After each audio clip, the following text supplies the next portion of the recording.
Tonight's Coaches Show with Franklin Regional Coach Greg Botta is presented by the Ground Round near the Westmoreland Mall in Greensburg.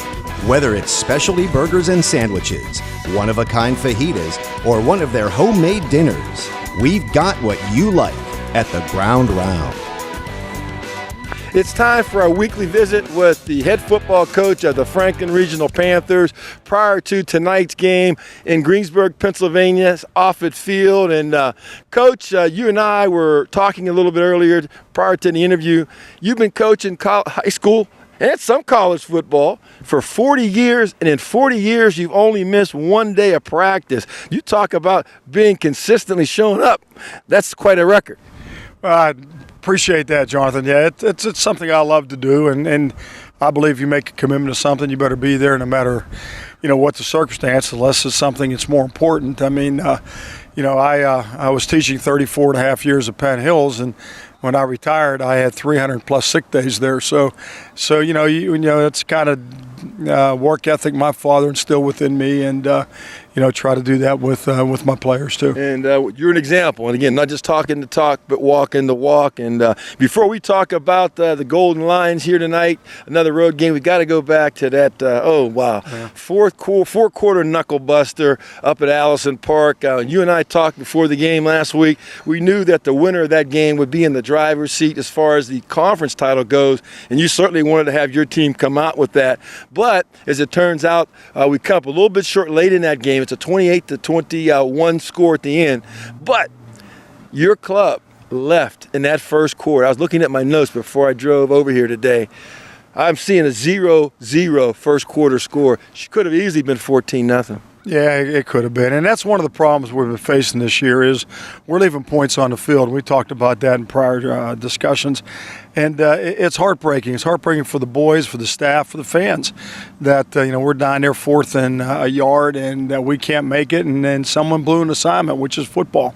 I was watching the Alabama-Ole Miss game today, and what a football game that was. And that's why it makes this game so great. You got to make plays at the right time, and if you don't make those plays, you end up either winning it or losing it. And I always say if two teams are even, you could pinpoint 5 plays that maybe separated it. And then when you look at the Hampton game, I think there was like 3 on offense and 3 on defense that if it went our way, we end up winning. But, it's a heartbreaker when you outscore them on the scoreboard, on the stats as far as yardage and first downs and things like that. But the ultimate score is the board, and we didn't fulfill our goals and came away a little short. Before we continue on talking about last week's game, I would be remiss if I didn't ask you, as I talked about it a lot, Jake Lauer, your junior tight end, gets hurt late in that fourth quarter, is down on the field for a prolonged period of time before he was carted off. I'm sure the listeners and followers of Franklin Regional Football would like to know how that young man's been doing since. He's doing real well. He had a good week. He's not going to play tonight. We discussed it with his mom and dad, and I think if I left up his father, he may be out there playing his dad's old school. But,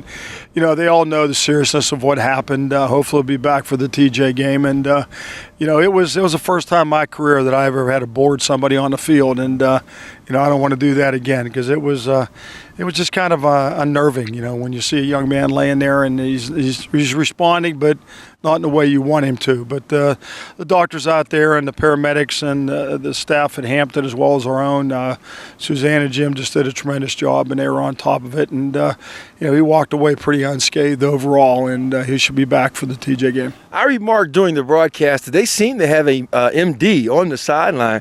Jumbo was wearing a suit, and I would assume when he came out that he had to be the MD. Yeah, we do too. We have Dr. Altman here at all our home games, and I think that's a great idea. And the paramedics are always here at our games too, so we're ready for almost any medical emergency. And plus our staff and our trainers, they do a tremendous job too. So, we just got to be cautious when you play a physical game like we were, and that was a physical football game. Yes. Santino Birdie continued to improve and look better. This time the passing on Friday night, he's 15 out of 20, 75%, 181 yards, 1 touchdown, no interceptions. He's becoming that all-around quarterback that you certainly need and would like him to be. Yeah, he is, and that's the potential and the upside that we saw in him. He's a true leader in all aspects of the game. And, my offensive quarterback coach said, start taking charge back here, start leading, and he did. He made some mistakes early and wish he had some plays back, but all quarterbacks do. But overall, I thought he just played an outstanding football game, and, he's going to be a true leader as the year goes on. He's emerging as one of our leaders, and nice thing is you get him back next year too. Brett Zanotto held about 90 yards on 20 carries. Now, for most or an average running back in the WPIL, well, you take a 4+ per carry average, but when you got a young man that last week averaged about 19.22 yards a carry, talk a little bit about how he was defensed by Hampton, but also that catch, that 73-yard catch where he tipped the ball with one hand to himself, caught it, and raced down that sideline, and it just bumped him out of bounds down inside the 10. That was another electrifying offensive play for Brett. He's just a special kid. He really is on both sides of the ball. He had 14 tackles too. Yes. So when you weigh what he did both offensively and defensively, he had quite a game. How many times did you see him break one for about 3 to 5, and they made a great tackle, and thinking, man, if he bust that one, he's off to the races. Yeah. But you got to give credit to Hampton. Very physical kids. Jock DiMatteo does a great job. They prepared for him, and they gave him his 3 to 5 yards a carry, but they held him to the big run that he busted away with in the last few games. But he came out of there pretty healthy, and we got a big game tonight, so hopefully he can produce like he's been in the past. And of course, I felt that Hampton team, they had said they're a physical club, as you mentioned. They like to wear teams down at the end. And do you think that happened a little bit against the Panthers there in that fourth quarter? No, not at all. I really don't believe that. When you look at where we were down by 2 touchdowns and came back, we moved the football, Jonathan. And, I blame myself, I blame the staff, and somewhat the players that we just can't finish. And, the theme this week was execution. And we can't shoot ourselves in the foot with bad snaps and missed assignments and things like this. We knew exactly what they were going to do, and it was just a mistake that one of our guards made and didn't block down on that 4th down and 1, and it was right there. It was wide open, and we blew the assignment. The kid came through clean and hit the running back in the backfield, and we didn't get the first down going in for our first score. And but that's football, and I'm not blaming anyone for that. Just that's what happens. It's a heat of the moment. Emotions are going. You only have 25 seconds to get something together, and it didn't work out for us. But like I said, there were big plays that we gave up that cost us on defense, and I know Coach Cortez was upset about that. On the offensive side, we didn't finish drives, so we just got to keep moving forward. Oh, the good side, penalties down under 100, only 40 yards in penalties last week on 6 infractions, so that's a big improvement. That is something we improved on, and we got to continue to do that. We got to get in the playoffs. That's our goal. We get in the playoffs. You got to continually improve. I mean, we have a lot of kids banged up. I mean, we're playing our JV games with kids who've never played football before, and we're having a hard time practicing during the week because the numbers are low. We had 53 kids. I think the other day we counted there were 36 dressed at one time for practice, and I got the kids together. I said, how many kids this year have not missed one day of practice? And out of 53 kids, there were 9. Wow. So, I don't know whether it's just we were hitting too much or whether just fluke things, but we're losing kids, and they're not coming back because of broken thumbs or broken wrists or shoulder separations and things like that. So, but we still got to maintain this and try to get healthy for this game and then down the line of what's coming ahead. And, of course, bounce back time this week. The Greensburg-Salem, a short trip to take on the Greensburg-Salem Golden Lions. Has been having a tough go of it this season. Talk a little bit about what you've noticed as their strengths and areas maybe that you can take advantage of some things against the Golden Lions tonight. Let me tell you what. You talk about a team that plays with everybody they play against. We have like 6 games of theirs we looked at, and they're a very, very physical football team. They are tough kids out there in Delmont and Greensburg, and they always play us tough. Number 72, I don't recall his name right now. He plays offensive guard and defensive tackle. He's a man. He's as good as anybody we played against. The linebacking crew is solid. They play downhill, and they got good skill. On the offensive side, they got a kid 35 and 34. Both those kids are like clones of each other, and 35 gave us fits last year. He's back. And their plays we have to stop are counter, trap, and power. It was the same thing Hampton did. So we worked on some things this week, and hopefully that we can continue to get better at it in order to stop those plays.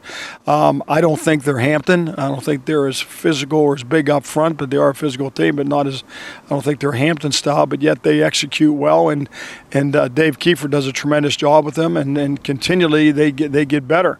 But they just can't withstand 4 quarters, and that's what we talked the first 4 or 5 games, and he was very, very frustrated because he said it was a play here, a play there that cost him.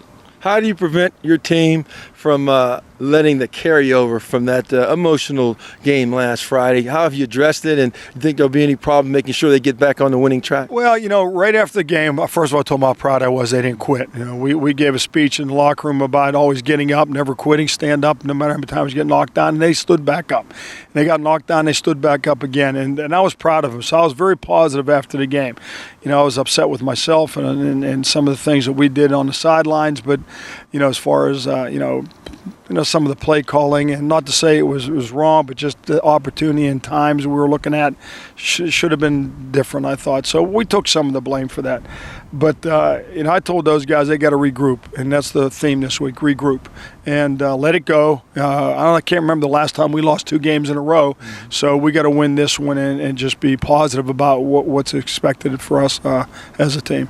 And of course, next week after the game tonight against Greensburg-Salem, a big non-conference game against Thomas Jefferson, and they've been dicing people up as they typically do, to be quite honest. Just to get a brief comment, looking ahead to that non-conference game, are you planning to make some changes in terms of how you play that game, considering the injury situation? Well, it's something you got to look at. Why don't we talked about this in Mars when Knox sat their starters? I mean, you don't play games to lose, but you got to be cautious. You got to be smart. We have Gateway the following week after TJ, and that could be for home field advantage. So I got to see how the outcome of this game goes. Sit down with my staff, sit down with the AD, and see where we are. But TJ's always been a rival for us. It's always a traditionally tough football game, and it's exciting playing a team like that too. Absolutely. It's strange. I look at the pairings. You get the conference champs from the Big Nine, TJ, and I think another team this week that's highly regarded in Westmoreland County, Penn Trafford, gets Shaler. Yeah. A little difference in competition. Yeah, there is, but I don't know. Who knows how good any team's going to be prior to the start of the year? But TJ is traditionally a tough football team, and I got cousins who live over there. They told me preseason they're not going to be good, and I said he's always good. I don't want to hear it, but it's going to be exciting, and hopefully we'll pack the house for that game, and Mr. Kessler and Mr. Yingling have some good revenue coming in. Yeah, and I think you will, because the 2 programs' success over the last decade or so has been evident among the quality programs in Class AAA. I understand we're losing one of our viewers or listeners tonight that's making the trip in from the Arizona area. My brother's here from Arizona. He wanted to come in, see the fall leaves, and catch a football game. So it's exciting having him back. Coach, best of luck tonight against the Golden Lions, and the club bounces back. There's some big football yet to be played in 2014. All right, thanks, Jonathan. Thank you very much. Appreciate it all. That's head coach Greg Botta, and as we have him on every week as part of our pregame show on every Franklin Regional Panthers football game on the Westmoreland Sports Network. We'll be back right after this timeout with more of our pregame. You're watching Franklin Regional Panthers football from off the field in Greensburg on the Westmoreland Sports Network.